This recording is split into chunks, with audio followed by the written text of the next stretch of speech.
എല്ലാവർക്കും നമസ്കാരം. അതിനാണ് ബോക്സിൻ്റെ പുതിയൊരു വീഡിയോയിലേക്ക് സ്വാഗതം. അപ്പോൾ ഇന്നത്തെ നമ്മുടെ വീഡിയോ എന്ന് പറഞ്ഞു കഴിഞ്ഞാൽ ഒരു ഇലക്ട്രിക് സ്കൂട്ടിയാണ് കേട്ടോ. ഇപ്പോൾ എന്ന് പറഞ്ഞു കഴിഞ്ഞാൽ നമ്മുടെ പെട്രോൾ വിലയൊക്കെ അറിയാം 100-110 നിൽക്കുകയാണ്. അപ്പോൾ ആ ഒരു സാഹചര്യത്തിൽ നമുക്ക് ഇങ്ങനെ ഒരു ഇലക്ട്രിക് സ്കൂട്ടി, അതായത് ഇലക്ട്രിക്കിൻ്റെ വണ്ടികളൊക്കെ ചിന്തിച്ച് തുടങ്ങുന്ന സമയമായി തുടങ്ങിയിട്ടുണ്ട് എല്ലാവരും. നമുക്ക് ആ ഒരു പെട്രോളിൻ്റെ എക്സ്പെൻസും കാര്യങ്ങളൊക്കെ അറിയാലോ. അപ്പോൾ അത് ഇപ്പോൾ നമുക്കൊരു പരിധി വരെയൊക്കെ നമുക്ക് ഒന്ന് സേവ് ചെയ്യാൻ പറ്റും. ഇലക്ട്രിസിറ്റി ആണെങ്കിൽ അത്രയും മൈലേജും കിട്ടും, എന്നാൽ കോസ്റ്റ് വളരെ കുറവാണ്. മെയിൻ്റെനൻസ് കോസ്റ്റ് അങ്ങനെയുള്ള കാര്യങ്ങളൊക്കെ വളരെ കുറവാണ് മറ്റു പെട്രോൾ വണ്ടികളെ അപേക്ഷിച്ച് നോക്കുമ്പോൾ. അപ്പോൾ നിങ്ങൾക്ക് ഉപകാരപ്പെടുന്ന രീതിയിൽ ഉള്ളൊരു ചെറിയ ഒരു സ്കൂട്ടിയുടെ ഒരു റിവ്യൂ ആണ് ഇന്ന് നമ്മൾ ചെയ്യാൻ പോകുന്നത്. 13 വയസ്സ് തുടങ്ങിയുള്ള കുട്ടികൾക്ക് വരെ യൂസ് ചെയ്യാൻ പറ്റുന്ന ഒരു നോൺ രജിസ്റ്റേർഡ് കാറ്റഗറിയിൽ പെട്ട ഒരു വണ്ടിയാണ് കേട്ടോ അത്. അത് നിങ്ങളത് എന്താ പറയുക, പാരൻസിനായാലും മീൻസ് വലിയ ആളുകൾക്കൊക്കെ ആയാലും വളരെ ഈസി ആയിട്ട് നമുക്ക് ഈ ലോക്കലൊക്കെ ഓടാനൊക്കെ ആയിട്ട് കൊണ്ടുനടക്കാൻ പറ്റിയ ഒരു സൂപ്പർ വണ്ടിയാണ് കേട്ടോ. ഞാൻ ഓടിച്ചു നോക്കി എനിക്ക് കുറേ എന്താ പറയുക, നമ്മുടെ ഒരു എക്സ്പീരിയൻസും കൂടിയൊക്കെയാണ് ഞാൻ ഇതിൽ പറയാൻ പോണത്. കൊള്ളാം, നല്ല സൂപ്പർ വണ്ടിയാണ് കേട്ടോ. നമുക്ക് എന്താ പറയുക, ഒരു വണ്ടി പോകണമല്ലൊക്കെയാണ് ഫോണിൽ വണ്ടി. അപ്പോൾ നമുക്ക് കൂടുതലൊന്നും വലിച്ചു കിട്ടുന്നില്ല. ആദ്യമായിട്ട് നിങ്ങൾ എൻ്റെ ചാനൽ കാണുന്നെങ്കിൽ എൻ്റെ പേര് സ്ഥിതി യാത്രകൾ മുതൽ തന്നെ യാത്രകൾക്ക് ഉപയോഗിക്കുന്ന വണ്ടികളുടെ റിവ്യൂ ഒക്കെ ആയിട്ട് മുന്നോട്ട് പോകുന്ന ഒരു കുഞ്ഞു ചാനലാണ്. ഇപ്പോൾ തന്നെ താഴെ കാണുന്ന സബ്സ്ക്രൈബ് ബട്ടൺ ഒന്ന് ക്ലിക്ക് ചെയ്തതിന് ശേഷം തൊട്ടപ്പുറത്ത് ബെല്ലൈക്കൺ വരും, അത് അനേബിൾ ചെയ്യാൻ മറക്കരുത്. കാരണം വീഡിയോ അപ്ലോഡ് ചെയ്യുമ്പോൾ നോട്ടിഫിക്കേഷൻ സ്പോട്ടിൽ തന്നെ നിങ്ങൾക്ക് കിട്ടണമെങ്കിൽ അത് അനേബിൾ ആക്കി വെക്കണം കേട്ടോ. അപ്പോൾ നേരെ വീഡിയോയിലേക്ക് പോകാം. അപ്പോൾ നമുക്ക് വണ്ടിയുടെ ഫ്രണ്ടിൽ നിന്ന് തന്നെ തുടങ്ങാം. ഫ്രണ്ടിലേക്ക് നോക്കുമ്പോൾ തന്നെ കാണുന്നത് ആംപിയറിൻ്റെ ആ ഒരു ലെറ്ററിങ് കാര്യങ്ങളൊക്കെ നമുക്ക് അവിടെ കാണാൻ പറ്റും. അത് കഴിഞ്ഞ് നമ്മൾ ഇൻഡിക്കേറ്ററിൻ്റെ ഭാഗത്തേക്ക് നോക്കി കഴിഞ്ഞാൽ ഫുള്ളി LED ഇൻഡിക്കേറ്റേഴ്സ് തന്നെയാണ് വണ്ടിയിൽ വന്നേക്കുന്നത്. ഇനി അത് കഴിഞ്ഞ് നമ്മൾ നേരെ കുറച്ച് താഴെ ഭാഗത്തേക്ക് നോക്കുമ്പോൾ തന്നെ ഒരു ഫേക്ക് എയർ ഇൻടേക്ക് കാര്യങ്ങളൊക്കെ നമുക്ക് അവിടെ കാണാൻ പറ്റും. അത് കഴിഞ്ഞ് തൊട്ട് താഴെ ഒരു വലിയ ഹെഡ്ലൈറ്റ് യൂണിറ്റാണ് വന്നിട്ടുള്ളത്. ഇനി ഹെഡ്ലൈറ്റിൻ്റെ ഭാഗത്തേക്ക് വരുമ്പോൾ അത്യാവശ്യം നല്ല എന്താ പറയുക, നല്ല ബ്രൈറ്റായ ഒരു ലൈറ്റ് തന്നെയാണ്. ഫുള്ളി LED ഹെഡ്ലൈറ്റ് തന്നെയാണ് വന്നിട്ടുള്ളത്. ചെറിയൊരു പാർക്ക് ലൈറ്റും കാര്യങ്ങളൊക്കെ അതിൻ്റെ താഴെ തന്നെ നമുക്ക് കാണാം കേട്ടോ. ഇനി അത് കഴിഞ്ഞ് നമ്മൾ സസ്പെൻഷൻ്റെ ഭാഗത്തേക്ക് നോക്കുമ്പോൾ ആംപിയറിൻ്റെ ലെറ്ററിങ് കാര്യങ്ങളൊക്കെ നമുക്ക് അവിടെ കാണാം. ടെലിസ്കോപ്പിക് സസ്പെൻഷനാണ് ഈ ഒരു വണ്ടിക്ക് കമ്പനി കൊടുത്തിട്ടുള്ളത്. അത്യാവശ്യം നല്ല ഒരു സസ്പെൻഷൻ തന്നെയാണ് കേട്ടോ. ഈ ഒരു വണ്ടിയുടെ പെർഫോമൻസ് ഒക്കെ വെച്ച് നോക്കുമ്പോൾ അത്യാവശ്യം നല്ല ഒരു കംഫർട്ട് കിട്ടുന്ന രീതിയിലൊരു സസ്പെൻഷൻ തന്നെയാണ്. സോഫ്റ്റ്വെയർ സൈഡാണ് കേട്ടോ. ഇനി അത് കഴിഞ്ഞ് വണ്ടിയുടെ വീലിൻ്റെ ഭാഗത്തേക്ക് നോക്കിക്കഴിഞ്ഞാൽ അലോയ് വീൽസ് ആണ് കേട്ടോ വരുന്നത്. അത്യാവശ്യം നല്ല ലുക്ക്, നല്ല ഡിസൈനും കാര്യങ്ങളൊക്കെയാണ് വന്നിട്ടുള്ളത്. കാണാനൊക്കെ നല്ല ഭംഗിയാണ് കേട്ടോ. ഇനി ടയറിൻ്റെ ഭാഗത്തേക്ക് നോക്കുമ്പോൾ റാൽക്കോ ബ്ലാസ്റ്റർ ST എന്ന് പറഞ്ഞൊരു ചെറിയ ടയറാണ്, കുഞ്ഞു ടയറാണ് വന്നിട്ടുള്ളത്. 3.00/10 ആണ് ടയറിൻ്റെ സൈസ്. ട്യൂബ്ലെസ് ടയേഴ്സാണ് വരുന്നത് കേട്ടോ. ഇനി ഈ ഒരു വണ്ടിയിൽ വന്നേക്കുന്നത് ബ്രേക്ക് നോക്കുകയാണെങ്കിൽ ഡ്രം ബ്രേക്കാണ് വന്നേക്കുന്നത്. അതിൻ്റെ ഡയമീറ്റർ നോക്കുകയാണെങ്കിൽ 110 mm ആണ് ഡയമീറ്റർ വന്നേക്കുന്നത്. ഈ ഒരു വണ്ടിയുടെ പെർഫോമൻസ് വെച്ച് നോക്കുമ്പോൾ ഈ ഒരു ബ്രേക്ക് എന്ന് പറയുന്നത് പക്കയാണ് കേട്ടോ. യാതൊരുവിധ നെഗറ്റീവ് കാര്യങ്ങളൊന്നും പറയാനില്ല. ഇനി അത് കഴിഞ്ഞ് നമ്മൾ സൈഡ് ഭാഗത്തേക്ക് വരുമ്പോൾ റേയോടെ ആ സ്റ്റിക്കറും കാര്യങ്ങളൊക്കെ നമുക്ക് അവിടെ കാണാൻ പറ്റും. നല്ല ഗ്രാഫിക്സ് കാര്യങ്ങളൊക്കെയാണ് വന്നേക്കുന്നത്. ഇനി അത് കഴിഞ്ഞ് നമ്മൾ വണ്ടിയുടെ ഗ്രൗണ്ട് ക്ലിയറൻസ് നോക്കുകയാണെങ്കിൽ 145 mm ആണ് വണ്ടിയുടെ ഗ്രൗണ്ട് ക്ലിയറൻസ് വരുന്നത്. വീൽ ബേസ് നോക്കുകയാണെങ്കിൽ 1335 mm വീൽ ബേസും വരുന്നുണ്ട് കേട്ടോ. ഇനി അത് കഴിഞ്ഞ് സൈഡിലേക്ക് നോക്കുമ്പോൾ ഒരു ചെറിയ പ്ലാസ്റ്റിക്കിൻ്റെ കട്ടിയുള്ളൊരു ചെറിയ ഗാർഡും കാര്യങ്ങളൊക്കെ കൊടുത്തിട്ടുണ്ട്. അതൊക്കെ നല്ല ഭംഗിയുണ്ട് കേട്ടോ കാണാനായിട്ട്. പിന്നെ മോൾ ഭാഗത്തൊക്കെ നോക്കിയാലും റേയോ പ്ലസ് എന്നൊക്കെ എഴുതിയിട്ടുള്ള ആ ഒരു ലെറ്ററിങ് കാര്യങ്ങളൊക്കെ, സ്റ്റിക്കറിങ് കാര്യങ്ങളൊക്കെ നമുക്ക് അവിടെ കാണാൻ പറ്റും. ഇനി അത് കഴിഞ്ഞ് നമ്മൾ റിയർ സസ്പെൻഷൻ്റെ ഭാഗത്തേക്ക് നോക്കി കഴിഞ്ഞാൽ ട്വിൻ ട്യൂബ് ഹൈഡ്രോളിക് സസ്പെൻഷനാണ് വന്നിട്ടുള്ളത്. നല്ല കംഫർട്ടൊക്കെ കിട്ടുന്ന രീതിയിലുള്ള സസ്പെൻഷൻ തന്നെയാണ് കേട്ടോ വണ്ടിയിൽ വന്നിട്ടുള്ളത്. ഇനി ടയറിൻ്റെ ഭാഗത്തേക്ക് നോക്കിയാലും ഫ്രണ്ടിൽ അതേ സൈസ് തന്നെയാണ് വന്നിട്ടുള്ളത്. യാതൊരുവിധ മാറ്റമോ കാര്യങ്ങളൊന്നും വന്നിട്ടില്ല. ബാക്കിൽ അലോയ് ആണ് വന്നേക്കുന്നത്. കാണാനൊക്കെ നല്ല ഭംഗിയാണ്, നല്ല ക്യൂട്ടാണ് കേട്ടോ. ഇനി ബാക്കിൽ ഫുള്ള് LED സെറ്റ് തന്നെയാണ്. ടെയിൽ ലൈറ്റും കാര്യങ്ങളൊക്കെ വന്നേക്കുന്നത്. ബാക്കിൽ നിന്നുള്ള ലുക്ക് എന്നൊക്കെ പറയുന്നത് ഇതാണ്.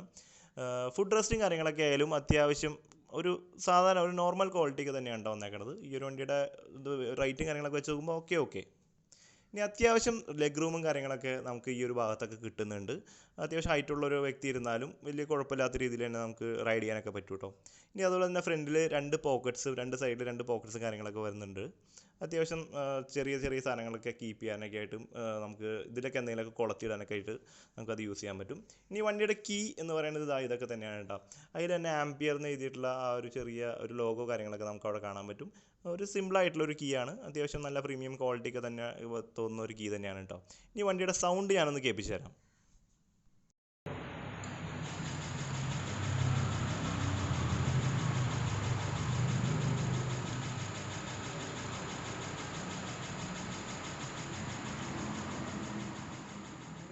ഇനി അതുപോലെ തന്നെ ബാക്കിലും ഡ്രം ബ്രേക്ക് തന്നെയാണ് കേട്ടോ വന്നേക്കുന്നത്. ഇനി റിയർ നമ്മുടെ ബാക്കിൽ ആ ഒരു എന്താ പറയുക ഗ്രാബ് റെയിലും കാര്യങ്ങളൊക്കെ നോക്കിയാലും തന്നെ അത്യാവശ്യം നല്ല ക്വാളിറ്റിയും കാര്യങ്ങളൊക്കെ തന്നെയാണ് കേട്ടോ വന്നേക്കണത്. ഇനി സീറ്റിൻ്റെ ഭാഗത്തേക്കൊക്കെ നോക്കിയാലും തന്നെ അത്യാവശ്യം കുഷൻഡ് ആയിട്ടുള്ളൊരു സീറ്റ് തന്നെയാണ്. രണ്ട് പേർക്കൊക്കെ ഈസി ആയിട്ട് ഇരുന്ന് പോകാൻ പറ്റിയ നല്ല സീറ്റ് തന്നെയാണ് കേട്ടോ. നിതമ്മകൾക്ക് അത്യാവശ്യം നല്ല കംഫർട്ട് കിട്ടുന്ന സീറ്റ് തന്നെയാണ് കേട്ടോ വന്നേക്കണത്. ആ ഒരു കാര്യത്തിലൊക്കെ ടോപ്പാണ് കേട്ടോ. ഇനി അത് കഴിഞ്ഞ് ഫ്രണ്ട് ഇവിടെ ബ്രേക്ക്, ഇവിടെ ചെറിയ റിവേഴ്സ് ഗിയറാണ് കേട്ടോ ഈ കാണുന്നത്. അത് കഴിഞ്ഞ് നമ്മളിതാ ഇവിടെ നോക്കിക്കഴിഞ്ഞാൽ ബ്രൈറ്റ് അതിൻ്റെ ഡിമ്മ് ബ്രൈറ്റാണ് വന്നേക്കുന്നത്. തൊട്ട് താഴെ ഇൻഡിക്കേറ്റർ വന്നിട്ടുണ്ട്, അതിൻ്റെ താഴെ ഹോണാണ് വന്നേക്കുന്നത് കേട്ടോ. ഇനി ഇപ്പുറത്തെ സൈഡിലേക്ക് നമ്മൾ നോക്കുകയാണെങ്കിൽ ഹെഡ് ലൈറ്റ് ഓൺ ആക്കാൻ ഓഫ് ചെയ്യാനുള്ളൊരു സ്വിച്ചാണ് ഇവിടെ വന്നിട്ടുള്ളത്. ഇനി അതിൻ്റെ താഴെ സെൽഫ്, അതായത് ഇഗ്നിഷൻ്റെ ഓൺ ആക്കുന്ന ഒരു സ്വിച്ചാണ് കേട്ടോ അവിടെ വന്നിട്ടുള്ളത്. ആക്സിലേറ്ററൊക്കെ ആയാലും അത്യാവശ്യം നല്ല സ്മൂത്താണ് കേട്ടോ. ഇനി വണ്ടി ചാർജ് ചെയ്യുന്ന ആ ഒരു പോർട്ട് ഇതാ ഈ ഒരു ഭാഗത്താണ് വന്നേക്കുന്നത്. നമുക്ക് ഇവിടെ നിന്നാണ് കണക്ട് ചെയ്ത് നമുക്ക് ചാർജ് ചെയ്യാനൊക്കെ പറ്റും. ഇനി മൊബൈലൊക്കെ ചാർജ് ചെയ്യാൻ വേണ്ടി ഒരു USB ചാർജിങ് പോർട്ടൊക്കെ കാര്യങ്ങളൊക്കെ നമുക്ക് ഈ ഒരു വണ്ടിയിൽ തന്നെ കാണാൻ പറ്റും. അതൊക്കെ വളരെ നല്ലൊരു കാര്യം തന്നെയാണ്. റൈഡിങ്ങിലൊക്കെ നമുക്ക് ഫോണൊക്കെ ചാർജ് ചെയ്യാനൊക്കെ പറ്റും. ഇനി ക്ലസ്റ്ററിൻ്റെ ഭാഗത്തേക്ക് നോക്കിയാലും ഫുൾ ഡിജിറ്റൽ ക്ലസ്റ്ററാണ് വന്നേക്കുന്നത്. നെഗറ്റീവ് ടൈപ്പ് ഒരു ഡിസ്പ്ലേ ആണ്. അത്യാവശ്യം നല്ല ബ്രൈറ്റും കാര്യങ്ങൾ കിട്ടും. സ്പീഡ്, അതുപോലെ തന്നെ ബാറ്ററി ഇൻഡിക്കേഷൻ, അതിന് ഓടോ, പിന്നെ കുറച്ച് വാർണിംഗ് ലൈറ്റ്സ്, പിന്നെ സെൻസേഴ്സിൻ്റെ ലൈറ്റ്സും കാര്യങ്ങളൊക്കെ മാത്രമേ ഇതിൽ വന്നിട്ടുള്ളൂ കേട്ടോ. ഇനി വണ്ടിയുടെ മൊത്തത്തിലുള്ള ഒരു ലുക്ക് എന്നൊക്കെ പറയുന്നത് ഇതാ ഇങ്ങനെയൊക്കെ തന്നെയാണ്. അത്യാവശ്യം സൈഡിൽ നിന്നൊക്കെ നോക്കുമ്പോൾ നമുക്ക് പഴയ കാലത്ത് നമ്മുടെ ഫസ്റ്റ് മോഡൽ ഡിയോ ഇറങ്ങിയ ഏകദേശം അതേ ഒരു ലുക്കിലൊക്കെ തന്നെയാണ് വണ്ടി ഇരിക്കുന്നത് കേട്ടോ. എനിക്ക് അങ്ങനെ ഫീൽ ചെയ്തായിരുന്നു. കാണാനൊക്കെ അത്യാവശ്യം നല്ല ഒരു ലുക്കും കാര്യങ്ങളൊക്കെ ഈ ഒരു ഭാഗത്ത് വന്നിട്ടുണ്ട്. ഇനി BLDCയുടെ 1200 വാട്ട്സിൻ്റെ മോട്ടറാണ് വണ്ടിയിൽ വന്നേക്കുന്നത്. മാക്സിമം ടോർക്ക് എന്ന് പറയുന്നത് 16 Nm 420 RPM വരുന്നത് കേട്ടോ. അത്യാവശ്യം ഒരു മാക്സിമം ഒരു 20-25 കിലോമീറ്ററൊക്കെയാണ് ഇതിൻ്റെ മാക്സിമം സ്പീഡ് എന്നൊക്കെ പറയുന്നത്. അത് വിട്ടൊന്നും നോൺ രജിസ്ട്രേഡ് കാറ്റഗറി വണ്ടി കയറില്ല. പറയാം കേട്ടോ. എൻ്റെ പേര് നിഖിലാണ്. നിഖില, ജസ്റ്റ് ഫേസ് ഒന്ന് കാണിച്ചു തരാമോ? ഓക്കെ, ഇതാണ് ആള്. Okay ready. അപ്പോൾ ഇതാണ് നമ്മുടെ റിയോ എന്ന് പറഞ്ഞ മോഡൽ. നോൺ രജിസ്ട്രേഡ് കാറ്റഗറി ആണ്. നമുക്ക് ഇതിന് ലൈസൻസോ ഹെൽമെറ്റോ ഇൻഷുറൻസോ ടാക്സോ ഒന്നും ആവശ്യമില്ല. 12 വയസ്സ് കഴിഞ്ഞാൽ കുട്ടികൾക്കായാലും നമുക്ക് ലീഗലി നമുക്ക് ഉപയോഗിക്കാൻ കൊടുക്കാം. അതുപോലെ തന്നെ 25 കിലോമീറ്റർ ആണ് ഇതിന് കമ്പനി പറയണ സ്പീഡ്. നോൺ രജിസ്ട്രേഡ് വണ്ടികൾക്ക് ഇപ്പോഴത്തെ ഗവൺമെന്റ് റൂൾ പ്രകാരം 25 കിലോമീറ്ററിൽ കൂടുതൽ സ്പീഡ് പാടില്ല. അതുകൊണ്ടാണ് ഇതിന്റെ മാക്സിമം ലിമിറ്റ് 25 സെറ്റ് ചെയ്തത്. പിന്നെ സീറ്റ് തുറക്കാനായിട്ട് ഇതിൽ നമുക്ക് ചാവിയുടെ ഇതിൽ തന്നെയാണ് വരുന്നത്. ജസ്റ്റ് ലെഫ്റ്റ് തിരിച്ചാൽ മതി സീറ്റ് തുറക്കാനായിട്ട്. ഇതാണ് ഇതിന്റെ ഫുഡ് സ്പേസ് വരുന്നത്. ഇത്ര സ്പേസ് വരുന്നുണ്ട്. നമുക്കൊരു ഹാഫ് സൈസ് ഹെൽമെറ്റ് നമുക്ക് ഇതിൽ സുഖമായിട്ട് വെക്കാം. ഇതാണ് ഇതിന്റെ ചാർജർ വരുന്നത്. നമുക്ക് ഓട്ടോമാറ്റിക് കട്ട് ഔട്ടർ ആവുന്ന ചാർജറാണ്. ഫുൾ ചാർജ് കഴിഞ്ഞാൽ തന്നെ കട്ട് ഓഫ് ആയിക്കോളും. നമുക്ക് ഇതിൽ തന്നെ ഇൻഡിക്കേഷൻ ഉണ്ടാവും. നമ്മൾ പ്ലഗ് ചെയ്തിട്ട് സ്വിച്ച് ഓൺ ചെയ്യുമ്പോൾ റെഡ് കളർ ലൈറ്റ് കത്തും. അതുപോലെ തന്നെ ഫുൾ ചാർജ് ആകുമ്പോൾ റെഡ് മാറി ഗ്രീൻ കളർ. പിന്നെ നമുക്ക് ഇതിലൊരു ELCB വരുന്നുണ്ട്. നമ്മുടെ വീടുകളിൽ ഉപയോഗിക്കുന്ന ELCBയുടെ തന്നെ DC ഡയറക്റ്റ് കറണ്ട് ELCB ആണത്. നമ്മൾ ചാർജിൽ ഇടുന്ന സമയത്ത് നമുക്ക് എന്തെങ്കിലും വോൾട്ടേജ് വേരിയേഷനോ കാര്യങ്ങളൊക്കെ വന്നു കഴിഞ്ഞാൽ ഇത് തന്നെ ട്രിപ്പായി പൊക്കോളും.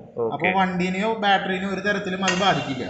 പിന്നെ ഇതിന്റെ വേറൊരു ഗുണം എന്താണെന്ന് വെച്ചാൽ നമ്മൾ ചാർജിൽ ഇട്ടിട്ട് നമ്മൾ എങ്ങോട്ടെങ്കിലും പോവാണ്, അല്ലെങ്കിൽ നമ്മളിപ്പോ ഒരു സ്ഥലത്തേക്ക് പോവാണ്, ഒരു 5-6 ദിവസം കഴിഞ്ഞാൽ വരലോന്നുണ്ടെങ്കിൽ നമ്മൾ ആദ്യം ബാറ്ററി ഫുൾ ചാർജ് ചെയ്തതിന് ശേഷം ഈ MCB ഓഫ് ആക്കിയിടാം. അപ്പൊ ബാറ്ററിയിൽ നിലവിൽ എത്ര പെർസെന്റേജ് ചാർജ് ഉണ്ടോ അതേ കണ്ടീഷനിൽ ബാറ്ററി അവിടെ ഇരുന്നോളും. ബാറ്ററി ഡ്രെയിൻ ആയി പോകില്ല. അപ്പൊ അത് കൂടി ഇതിന്റെ ഒരു യൂസ് ആണ്.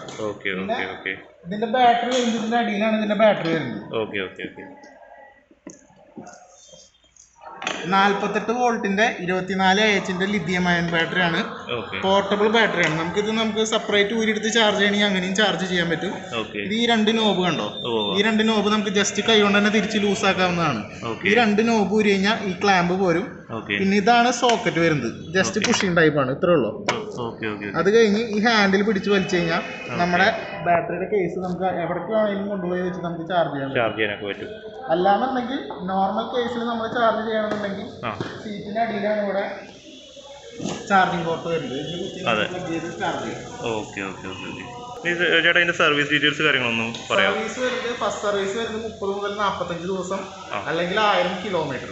സെക്കൻഡ് സർവീസ് വരുന്നത് 4-ാം മാസം അല്ലെങ്കിൽ 3600 കിലോമീറ്റർ. തേർഡ് സർവീസ് വരുന്നത് 300 ദിവസം അല്ലെങ്കിൽ 6300 കിലോമീറ്റർ. ഈ 3 സർവീസുകളും ഫ്രീ സർവീസ് ആയിരിക്കും. ഫോർത്ത് സർവീസ് തൊട്ടാണ് നമുക്ക് പെയ്ഡ് വരാം. അത് 425 ദിവസം അല്ലെങ്കിൽ 9000 കിലോമീറ്ററിലാണ് സ്റ്റാർട്ട് ചെയ്യുന്നത്. അധികം ഓട്ടമില്ലാത്ത ആൾക്കാരാണെന്നുണ്ടെങ്കിൽ സെക്കൻഡ് ഇയർ തൊട്ടാണ് ശരിക്കും ഫോർത്ത് സർവീസ് സ്റ്റാർട്ട് ചെയ്യുന്നത്. അപ്പോൾ ഇതാണ് നമ്മുടെ ക്ലസ്റ്റർ വരുന്നത്. ഈ വണ്ടിയുടെ ഫുൾ LED ക്ലസ്റ്റർ ആണ്. ഇതിൽ നമ്മൾ ചാവി ഓഫ് ആക്കി ഓൺ ആക്കുമ്പോൾ തന്നെ ഓറഞ്ച് കളർ കുറെ ഇത് കാണാം, ഇൻഡിക്കേഷൻസ് കാണാം. അത് ഫുള്ളും സെൻസറുകളാണ്. ത്രോട്ടിലിന്റെ സെൻസർ, ബ്രേക്ക് സെൻസർ, അതേപോലെ മോട്ടർ കൺട്രോളർ, എല്ലാത്തിനും സെൻസറുകളുണ്ട്. അപ്പൊ നമ്മൾ വണ്ടി ഓടിക്കൊണ്ടിരിക്കുന്നതിന്റെ ഇടയിൽ എന്തെങ്കിലും ഫോൾട്ട് വരാണെന്നുണ്ടെങ്കിൽ ആ സെൻസർ നമുക്ക് ഇതിൽ ആയിട്ട് കത്തി കിടക്കും. പിന്നെ ഇതിലിപ്പോ കാണിക്കുന്നത് പാർക്ക് ഇൻഡിക്കേഷൻ ആണ്. അതായത് നമ്മൾ ചാവി ഓഫ് ആക്കി ഓൺ ആക്കുമ്പോൾ തന്നെ പാർക്ക് ഇൻഡിക്കേഷൻ കത്തി കിടക്കും. ഈ സമയത്ത് നമ്മൾ ത്രോട്ടിൽ കൊടുത്തു കഴിഞ്ഞാൽ റെസ്പോൺസ് ഉണ്ടാവില്ല. നമ്മൾ ഇതിനെ ഇഗ്നിഷൻ സ്വിച്ച് എന്ന് പറയും. നമ്മുടെ പെട്രോൾ വണ്ടികളിൽ സെൽഫ് സ്വിച്ചിന് പകരം വരുന്ന സ്വിച്ച് ആണ്. ഇത് പ്രസ് ചെയ്യുമ്പോൾ അപ്പൊ പാർക്ക് അത് ഓഫ് ആയിട്ട് റെഡിന്ന് വന്നു. എന്നിട്ട് കൈ കൊടുത്താൽ മാത്രമാണ് നമുക്ക് റെസ്പോൺസ് ഉണ്ടാവുക.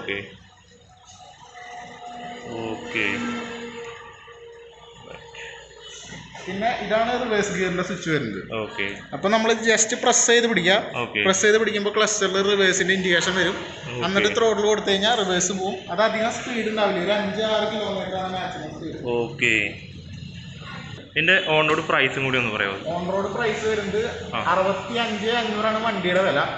ആ എമൗണ്ടില് കമ്പനി വാറണ്ടി പ്രൊവൈഡ് ചെയ്യുന്നത് 2 വർഷം ബാറ്ററിക്ക് വാറണ്ടി ഉണ്ടാവും, റീപ്ലേസ്മെന്റ് വാറണ്ടി ഉണ്ടാവും. പിന്നെ ഇതിന്റെ ചാർജർ, മോട്ടർ, കൺട്രോളർ, കൺവേർട്ടർ ഒക്കെ 1 വർഷം ഉണ്ടാവും. പിന്നെ നമ്മൾ എക്സ്റ്റൻഡ് വാറണ്ടി എടുക്കുകയാണെന്നുണ്ടെങ്കിൽ അത് നിർബന്ധമില്ല. നമുക്ക് കസ്റ്റമേഴ്സിൽ ഇതുപോലെ 2,750 രൂപയാണ് വരുന്നത്. എക്സ്റ്റൻഡ് വാറണ്ടി എടുത്തു കഴിഞ്ഞാൽ ബാറ്ററിക്ക് 1 വർഷം കൂടുതൽ കിട്ടും. ബാക്കിയുള്ള 4 പാർട്സിന് 2 വർഷം കൂടുതൽ കിട്ടും. Total 3 year replacement warranty. 3 year replacement warranty. Okay. നമുക്ക് അതിനുള്ള എന്ത് കംപ്ലൈന്റ് വന്നാലും നമുക്ക് റീപ്ലേസ് ചെയ്ത് തരും. ഓക്കേ. അവരുടെ പേരൊന്നും അറിയാവോ? എൻ്റെ പേര് ആൽവിൻ. ഉറക്കെ പറയണേ, കാരണം നമ്മൾ മൈക്കൊന്നുമില്ല.